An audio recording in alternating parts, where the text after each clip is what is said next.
Back with another Alchemy Stars lore video, as we're going to be covering the events of Chapter 2. Wasting no time, let's get straight into it. After the events of Chapter 1, things started to calm down a bit as everyone was on Siraz in the air, showing that Navigator was back in control. Even so, he was still down in the dumps. Knowing that he's the last of his kind and that his home was destroyed, he was pretty much lost in the situation and was just eager to know the truth about everything. As Vice was comforting him and offered to come back to one of Illumina's bases, Siraz was starting to experience technical difficulties due to the lack of maintenance in 17 years, causing them to prepare for an emergency landing. To make matters worse, due to Nozar still being alive and on their tail, they immediately become surrounded by enemy eclipse sites soon as they landed.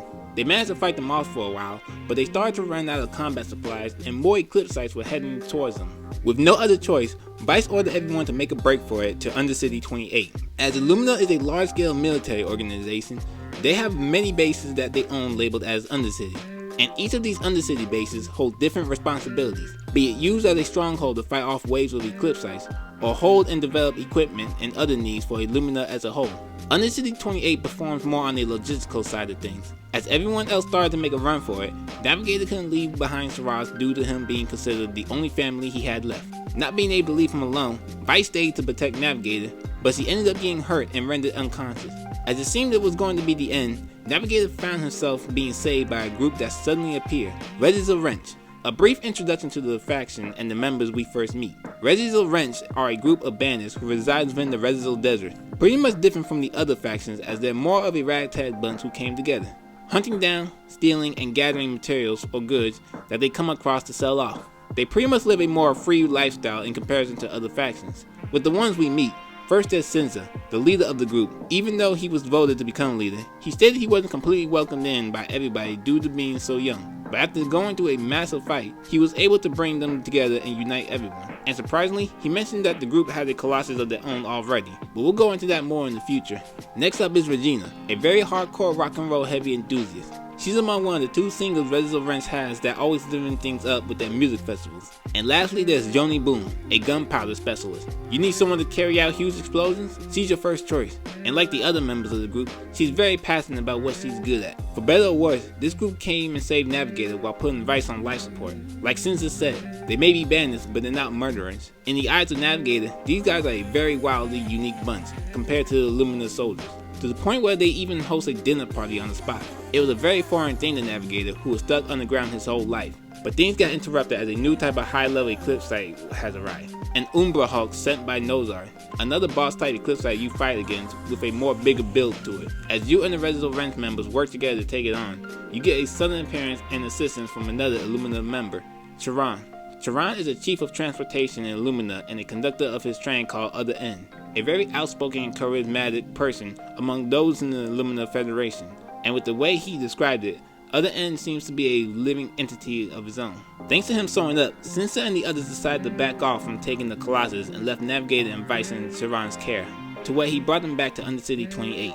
But far away and unbeknown to them, Nozar was still on their trail. After that, Charon had Vice get medical treatment and rest assured Navigator.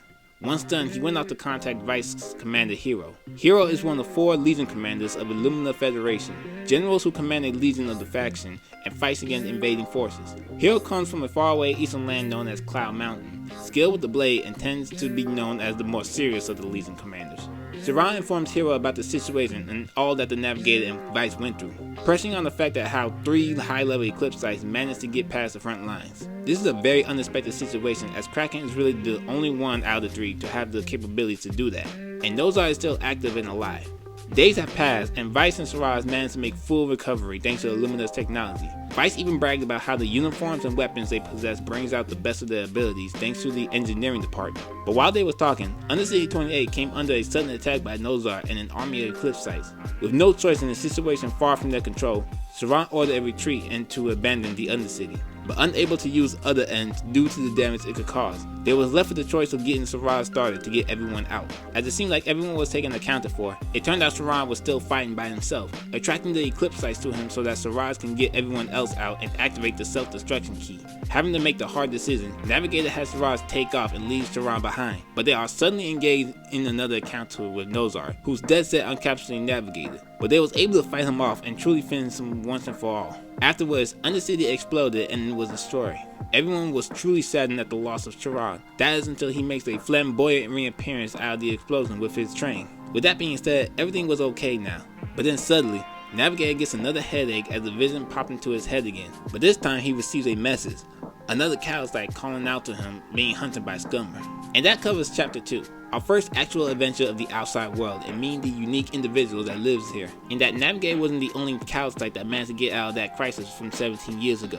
As chapter 1 was pretty much an introduction of the type of story this game would tell. Chapter 2 was more of an introduction to the world and characters we'll run into. More things to look forward to as it's starting to pick up. So see you next time for when I cover chapter 3.